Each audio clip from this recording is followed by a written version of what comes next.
আমাকে নিয়ে তোমার এক টুকরো স্বপ্ন ছিল, অপরূপা এক তরুণী ছিলে তুমি। তুমি হাসলে প্রকৃতিও উঠত হেসে, সুরেলা পাখির ঝাঁক তোমায় ঘিরে ডানা ঝাপটে উল্লাস প্রকাশ করত। তুমি ক্যাম্পাসে এলে কুদ থেকে উড়ে আসত প্রজাপতি আর ফড়িংয়ের দল, তোমার চারপাশে উড়ে উড়ে নৃত্য করত।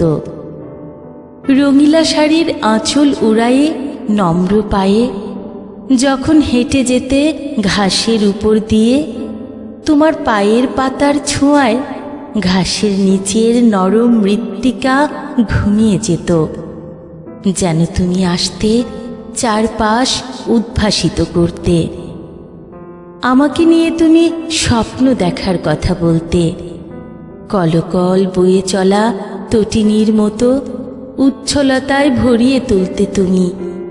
পূর্ণিমার ভরা চাঁদের রাতে আমার সাথে ঘাসের গালিচায় পায়চারি করার কথা বলতে, আরও বলতে ঘর বাঁধার স্বপ্নের কথা। আমাকে নিয়ে পাহাড় আর সমুদ্র দেখতে যাওয়ার কথা বলতে।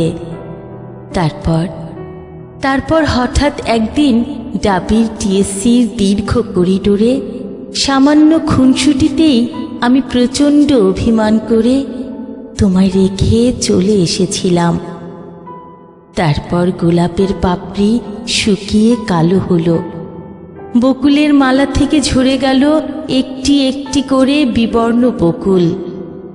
বাকিটা হয়ে গেল এক ইতিহাস। কুহেলি, তুমি কি এখনো বকুল কুড়িয়ে মালা গেঁথে কোনো যুবকের স্বপ্ন দেখো, নাকি পৃথিবীর অনেক পথ পাড়ি দিয়ে পৌঁছে গেছো কোনো এক প্রান্ত সীমানায়, পৌঁছে গেছো কোনো এক প্রান্ত সীমানায়?